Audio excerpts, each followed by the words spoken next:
שלום לכולם, תודה שבאתם. מוריי ורבותיי, ובמיוחד אני מקדם בברכה את חבריי הוותיקים לגדוד 890, שבין השאר היו לוחמי מלחמת ששת הימים. לפני חודש, בקור המקפיא של פולין, עמדנו 100 סטודנטים בוגרים ואנשי סגל של הבינתחומי לפני אנדרטת מרד גטו ורשה. באחת ניצבו בעיני רוחנו קרונות הרכבת היוצאים מהגטו למסע חד כיווני ותמונות ההולכים לקראת סופם באושוויץ ומיידנק. יתגדל ויתקדש, אמרתי שם, לזכרם של הרבים שלא הספיקו אפילו לשאת את התפילה כפרידה מאהוביהם. קריאת האמן של הסטודנטים איחדה את כולנו ברחבת הארנק הריקה של אותו יום שישי בחודש נובמבר האחרון. אבל שם דיברתי על יום שישי אחר, יום שישי האחרון לשחרור אושוויץ, ינואר 1945. שדר ה-BBC תיאר את קבוצת השורדים מזה הרעב עומדת צפופה מקור, ובהקלטה נשמע צעקת הרבים בעברית של אותם שניצלו ברגע האחרון לפני השמד. הם לא שרו, הם צעקו בגרון ניחר, עוד לא עבדה תקוותנו. והרעד עובר בכל השומע ומזדהה עם המעמד, עוד לא עבדה תקוותנו. התקווה בת שנות 2000, להיות עם חופשי בארצנו, ארץ ציון וירושלים. גם אושוויץ לא קיבלה את התקווה שניצתה על ידי התנועה הציונית. כ-50 שנה קודם לכן קובע הרצל בנאומו במועדון המכבים בלונדון, יש לנו זכות לדרוש לנו הארץ כגוף לקיומנו המדיני. רכשנו לנו זכות זו בייסורים שאין דומה להם בתולדות המין האנושי. זרם של דם ליווה את מהלכנו בדרך מאות בשנים. את נאומו סיים הרצל בדברים הבאים: ארץ אבותינו עודנה קיימת, אין היא שוכנת על קרקע הים. אפשר שביום מן הימים, ביום יפה אחד, האדמה העתיקה תשוב ותישא את עושרם וכבודם של היהודים. הציונות לא חיכתה למשיח, אלא הובילה לעשייה מדינית ומעשית. אושוויץ הדגישה שחמלה אינה פתרון, ורק הגשמה וכוח עצמי יבטיחו את קיומנו. מתוך החורבן הוא עבר המסר האחרון של גטו ורשה כדברי מרדכי אנילביץ': חלום חיי קיים והיה, זכיתי לראות הגנה יהודית בכל גדולתה ותפארתה. פחות מ3 שנים לאחר שחרור גטו ורשה מתחולל מבחן הדמים הקיומי של העם היהודי. בעקבות החלטת האו"ם המכירה במדינה יהודית, מכריזים ערביי ישראל על הג'יהאד הקדוש לחיסול הישות הציונית. כוחות של אל חוסייני מירושלים, חסן סלאמה בשפלה והחטיבה מאזור נצרת תוקפים את היישוב היהודי יחד עם צבא ההצלה הגולש מסוריה וקבוצת האחים המוסלמים מדרום. בתוך הקרבות ובידיעה שלמחרת היום הצטרפו צבאות ערב למלחמה נגדנו, נכנסת ביום ה' באייר תש"ח הכרזת העצמאות של מדינת ישראל לתוקפה. הכרזת העצמאות היא האני מאמין המלווה את הלוחמים במלחמה הקשה והאכזרית בתולדות המדינה. למעלה מ6,000 הרוגים, ביניהם מחזורים שלמים של צעירים בני הארץ, דור העתיד, ולצידם עולים וניצולי שואה. היישוב הישראלי הקטן עומד לבדו ללא בני ברית מול צבאות מאורגנים, כולל הליגיון הירדני. גבינו היה אל חוף התקווה האחרון שנותר לעם היהודי, אומר הנשיא פרס. אילו הובסנו, היה זה עלול להיות קיצו של העם היהודי. לאחר השואה, אכן, זה היה הקרב האחרון. הכרזת העצמאות מהווה האירוע המכונן השני בחשיבותו בהיסטוריה של העם היהודי. רגע מופלא בתולדות העמים, שיבת ציון וחידוש ריבונותה של אומה לאחר 2000 שנה. התרחש כאן מרד היסטורי כנגד הגורל היהודי וניצחון האמונה והמעשה הציוני. העם שפינסקר תיאר כעם שאינו חי עוד ובכל זאת משוטט בין החיים, התייצב ביום ה' באייר תש"ח כאומה בין העמים, והיהודים עמדו בפני מימוש זכותם לחיי כבוד, חירות ועמל ישרים בתולדות עמם. הכרזת העצמאות לא רק כוננה את מדינת הלאום היהודית, אלא גם קבעה את עקרונות היסוד שמגדירים את מהותה. אלה דברים ידועים, אבל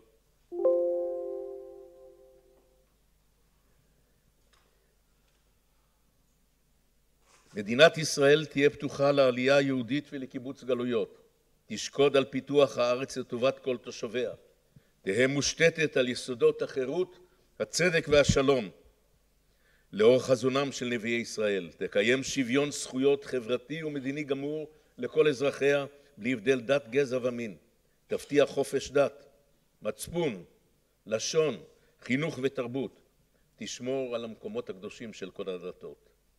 לצד הקטע הנורמטיבי הזה באה הקריאה, גם בתוך התקפת הדמים הנערכת עלינו זה חודשים, קריאה לבני העם הערבי תושבי מדינת ישראל לשמור על שלום וליטול חלקם בבניין המדינה על יסוד אזרחות מלאה ושווה ועל יסוד נציגות מתאימה בכל מוסדותיה הזמניים והקבועים. הכרזת העצמאות קוראת לשלום ושכנות טובה לכל המדינות השכנות ועמיהן, ולבני העם היהודי בכל התפוצות לעמוד בימין היישוב במערכה הגדולה על הגשמת שאיפת הדורות לגאולת ישראל. מגילת העצמאות משקפת בעיקר את ההגות הציונית והשאיפה לחברת מופת. לאחר זוועות העבדות במצרים התקיים מעמד הר סיני, החשוב ב4,000 שנות ההיסטוריה של העם היהודי. במעמד זה באה הבשורה האנושית המדהימה מכל, 10 הדיברות. לרקע הברוטליות של העבדות נוצרה השליחות האנושית של החיוב בחירות, כבוד אנושי, צדק ומוסר לכל, גם כלפי הזר והגר. ומתוך שליחות עם ישראל ניתנה בשורת האנושיות לעולם כולו. הכרזת העצמאות שבאה לאחר השואה ובעת מלחמת דמים שנכפתה על שרידי העם היהודי, ממנה באה הקריאה לשלום ולשוויון בין כל האזרחים ללא הבדל דת, גזע ומין ולחופש דת ותרבות. הכרזת העצמאות היא מסמך שעליו חתמו כל נציגי היישוב היהודי והתנועה הציונית. האחדות הזו באה סביב המסמך המייסד של המדינה שמהווה תמצית כוונות ותכלית של המדינה לפי מקימיה ופירוט זיכרון היסטורי משותף, מורשת ערכים ושאיפות. לבני דורי לא היה ספק כי המסמך הזה הוא חוק הלאום. מהיום בו התחלנו לימודינו בבית ספר יסודי הייתה הכרזת העצמאות תלויה לנגד עינינו, ובהמשך למדנו את משמעותה. כמונו דורות של תלמידים הונחו על ידי האני מאמין הציוני. האמנו בחתירה לחברת מופת, למוסריות ולהתנדבות. הכרזת העצמאות הייתה מורה הדרך, ואיש לא נזקק לגושפנקה של חוק כדי להכיר בכך. הכרזת העצמאות היוותה כל חיי וחיי חבריי תמצית הגדרת המדינה וערכיה שעימם הזדהינו.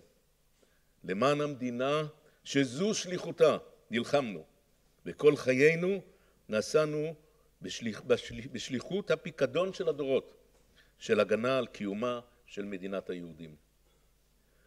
כאשר באנו למשל לקבוע את התקנון האתי, את הקוד האתי של המרכז הבינתחומי, הפנינו לעקרונות הכרזת העצמאות.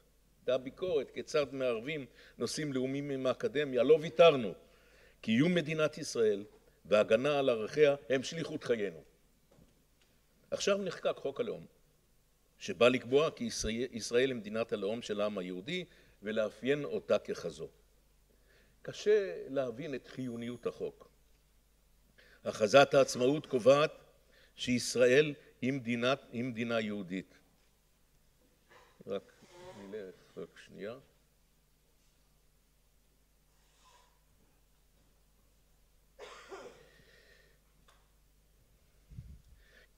הכרזת העצמאות קובעת שישראל היא מדינה יהודית. כל עוד הרוב במדינה הוא יהודי ואחדותנו נשמרת, אין דרך חוקית או מעשית להכריז על לאומיות אחרת. הדבר עולה בין השאר מסעיף 7א לחוק יסוד הכנסת וסעיף 5 לחוק המפלגות. ובשאר הסעיפים שהחוק הזה עוסק קיימים חוקים שכמעט מכסים את כל הוראות החוק הזה. יש לגבי סעיף 2 לחוק קיים חוק הדגל, הסמל וההמנון, לגבי סעיף 3 קיים חוק יסוד ירושלים, קיימים חוקים שעוסקים ביום העצמאות, ביום הזיכרון לחללי מערכות ישראל, ביום הזיכרון לשואה ולגבורה, קיים סעיף בפקודת סדרי משפט לגבי חוק השבת, תיקון לחוק העיריות, וקיים גם חוק שימוש בתאריך העברי. כל זה מכוסה על ידי החוק. אבל הבעיה בחוק הלאום היא לא בהוראות שלו, אלא במה שחסר בו. חוק הלאום הוא חוק יסוד. להכרזת העצמאות אין מעמד של חוק. התוצאה היא שההגדרה המחייבת של מדינת ישראל כמדינת לאום של העם היהודי אינה בהכרזת העצמאות, אלא בחוק הלאום. מעניין באמת איך ילמד חוק הלאום הזה בבתי הספר, בשעה שהוא חסר אמירות ערכיות, ואין בו אפילו הפניה או אזכור של הכרזת העצמאות. בעוד שבהוראת אם מלמדים את הכרזת העצמאות, ניתן להתייחס להיסטוריה היהודית, לדבר על הרקע של השואה ומלחמת השחרור, להתעמק בערכי התנועה הציונית הנזכרים בהכרזה, ולהתייחס לשנים הראשונות של המדינה, ובעיקר להסביר את חיוניות קיומה של מדינת היהודים כהכרח קיומי. כל זה הופך ללא רלוונטי, אם זה מה שמייצג אותנו. קשה לדבר בשפחו של חוק הלאום, ורבים וטובים אכן גרסו שהוא מיותר, למרות שאין סיבות רבות להתנגד להוראות שלו. מתעוררת השאלה מדוע עלה הרצון למחוק את הכרזת העצמאות. כל מדינה נושאת על נס את שליחות הראשונים ומסמכי היסוד שלה. אלו הערכים ההיסטוריים, היסודות למחויבות הדורות הבאים, והנה כל זה נעלם. האם כל חברי הכנסת שהצביעו עבור החוק הם כל כך לא ציונים, כל כך חסרי זיקה לאומית והיסטורית, כשכל רצונם הוא לדבוק בפורמליזם משפטי והם אחוזי חוסר ביטחון בדבר קיומה של מדינת ישראל כמדינתו היחידה של העם היהודי? כשמנסים להבין את כוונת המחוקק, משפטנים משווים בין הצעות החוק לנוסחו המחייב. עכשיו עיון בשלוש הצעות החוק לאום מרכזיות מבהיר לחלוטין שאכן חברי הכנסת שהציעו אותם נאמנים, יש להם נאמנות להכרזת העצמאות ולמהלך הערכי וההירואי שמקשר אותנו עם האבות המייסדים. בואו נעיין רגע בהצעות החוק האלה. בואו נראה רגע.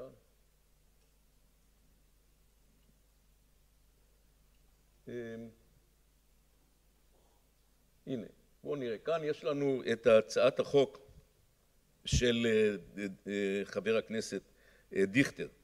תראו את סעיף 2 להצעת החוק של דיכטר, שאומר, חוק יסוד זה מטרתו להגן על מעמדה של ישראל כמדינת הלאום של העם היהודי, כדי להגן בחוק יסוד את ערכיה של מדינת ישראל כמדינה יהודית ודמוקרטית ברוח העקרונות שבהכרזה על הקמת מדינת ישראל.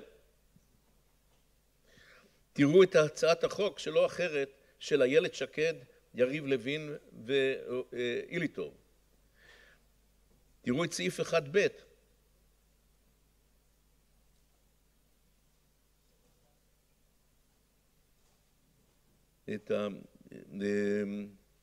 תראו את סעיפים 2 ו3.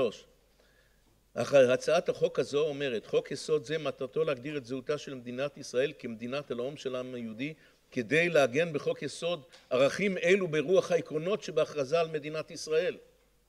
מדינת ישראל תהיה בעלת משטר דמוקרטי, תהיה מושתתת על יסודות החירות, הצדק והשלום לאור חזונם של נביאי ישראל ומחויבת לזכויותיהם האישיות של כלל אזרחיה. כלומר, יש כאן הפניה להכרזת העצמאות.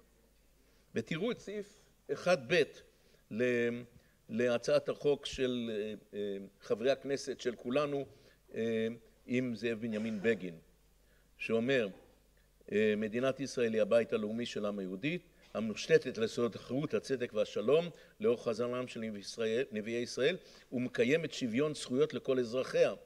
ובהמשך, במיוחד, תראו את דברי ההסבר. חוק יסוד מדינת ישראל, מדינת הלאום של העם היהודי, אחד מהחוקים החשובים בעיצוב דמותה של ישראל, דווקא משום כך עלינו לגשת לחקיקה באותה זהירות שגיבשו האבות המייסדים לפני 70 שנה במלאכת כתיבת מגילת העצמאות.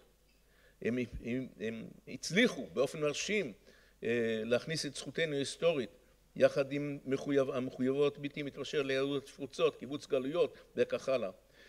ואז הם קובעים ואומרים, הכרזת העצמאות על הקמת מדינה יהודית בארץ ישראל עיצבה גם את מחויבותה של ישראל לאזרחיה הלא יהודים, ובהם אחינו הדרוזים. מוצע בהצעת חוק זאת לשזור בחקיקה את הניסוחים המדויקים מתוך מגילת העצמאות.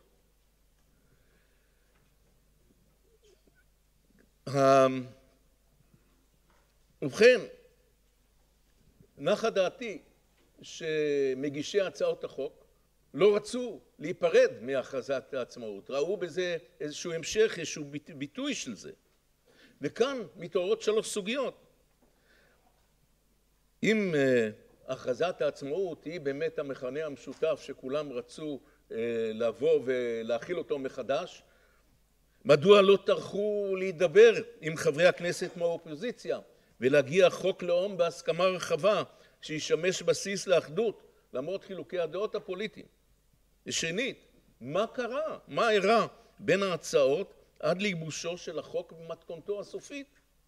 ושלישית, מדוע מגישי ההצעות לא נאבקו אלא רק הצביעו עבור חוק הלאום במתכונת שלו? הצעת החוק, הסיפור הוא כנראה זה, הצעת חוק הלאום לא זכתה לתמיכה מספקת של הקואליציה כדי להעביר אותה ברוב של 61 חברי כנסת. לקואליציה נדרשה תמיכת חברי הכנסת החרדים. מלכתחילה לא התלהבו הח"כים החרדים מחוק הלאום, אבל משהפציר בהם ראש הממשלה הם הסכימו למהלך. אבל כנראה לא במחיר של ויתור על השקפת עולמם. החרדים לא תומכים בשוויון, לא בין גבר לאישה, בטח לא בין קהילות דתיות. ובכלל, הכרזת העצמאות והציונות מהווים מבחינתם, מבחינת השקפת עולמם, סטייה חילונית ואתגור של אמונה ודרך חיים. מכאן ניתן להבין את התוצר האנמי של חוק הלאום. חברי הכנסת החרדים לא ביקשו את העימות עם הציונות לרקע חוק הלאום. הם נדרשו על ידי ראש הממשלה לתמוך, ועשו זאת בגבולות תפיסתם. אבל כך קיבל חוק הלאום עיצוב בדרכם. ובכן, ראינו שחוק הלאום שונה מהצעות החוק, והבנו שהדבר אינו מקרי. יש איפה, אי אפשר להתעלם מזה, משמעות משפטית בשתיקת חוק הלאום לגבי ערכי הכרזת העצמאות שהוא מותיר בחוץ. זה לא, אתה משווה את הצעות החוק למוצר הסופי, ואתה מבין את הסיפור, אתה רואה שהבעיה המרכזית בחוק הלאום הוא לא מה שהוא אומר, אלא בשתיקה שלו, בכך שהוא משאיר בחוץ את ערכי היסוד של הכרזת העצמאות. ואם היו למישהו ספקות, הדברים התבררו מיד לאחר העברת החוק. היו דוברי ממשלה בהתחלה, עד שהיסו אותם, שהסבירו שעיקרון השוויון עלול להתנגש במטרותיה ובאופייה של ישראל כמדינת הלאום של העם היהודי. ההבחנה בין אזרחי המדינה היהודים לאחרים פגעה עמוקות באחינו הדרוזים, שקוברים את חלליהם ומסכנים את חייהם במלחמות ישראל. עלבונם הוא גם עלבון לאלפי היהודים חבריהם לנשק, שחוו איתם את מציאות הקרב הקשה. כולנו הזדהינו עם המשתתפים בעצרת, בעלו אלופים ותתי אלופים דרוזים על הבמה וקראו את הכרזת העצמאות של מדינת ישראל על המחויבות למדינה היהודית לצד הנאמנות לרעיון השוויון בלי הבדל דת, גזע ומין. אזרחי ישראל המוסלמים והנוצרים הם חלק מאיתנו. הם שווי זכויות ומקבלים את מדינת ישראל היהודית והדמוקרטית.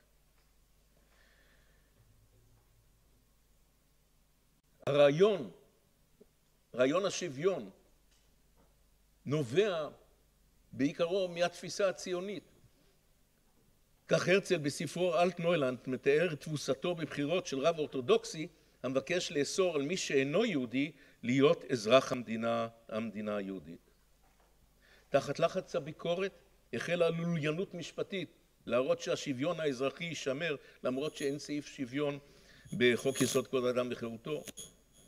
האם צריך היו הסברים? לו היינו משאירים את הכרזת העצמאות המדברת בצורה הברורה ביותר בזכות השוויון במסמך המכונן של המדינה? איש אינו אומר שמי שחותר תחת קיום המדינה היהודית הדמוקרטית, יהיה זה מוסלמי או יהודי, יוכל ליהנות מחסינות כלשהי. אדם כזה, אם הוא תומך בחמאס וחיזבאללה ופועל למענם, לא רק שלא יהיה זכאי לתפקיד ציבורי, אלא עלול גם לעמוד במקרה מתאים לדין פלילי. חוק הלאום קובע שהעם היהודי זכאי לממש במדינת ישראל את זכותו הטבעית, תרבותית, דתית והיסטורית להגדרה עצמית. מכאן ברור גם שתהליך ההגדרה העצמית נמשך. והשאלה היא, האם במסגרת זאת תישמר הבטחת הכרזת העצמאות לחופש דת ולחופש מדת? בעוד השקפת העולם הציונית ראתה בכל היהודים, דתיים ואתאיסטים, אפיקורסים ושומרי מסורת, בנים שווים לעם היהודי, המציאות המתהווה בישראל נוטה לכיוון אחר, ואותה הגנה שהכרזת העצמאות נותנת לנו נמחקת. הציבור החרדי גיבש לעצמו מידה משמעותית של אוטונומיה בחינוך, בערים חרדיות, בפטור מחובות ציבוריות כמו שירות צבאי, מימון מוסדות ועוד. הרבנות הראשית עומדת לקבוע את המונופול שלה, שלא היה בעבר, על הגיור ושליטתה על בתי הדין הרבניים בנושא נישואין וגירושין, גם על חילונים, עומדת להתחזק בחקיקה שתקנה להם שיפוט בנושאים אזרחיים. שליטה פונדמנטליסטית ריכוזית בכניסה ללאום היהודי ובמניעת הכרה בנעשה בקהילות יהודית בארצות הברית, כל אלה יוצרים חיץ ופוגעים בתלכיד הלאומי. סיפור הכותל הוא משל עוצמתי לפיצול שעלול לקרות בעם היהודי. הם מוכרזים על ידי דרעי, היהודים הרפורמים כנוצרים, והתפיסה היא שניתן למנוע מהם תפילה אפילו בפינה נפרדת בכותל.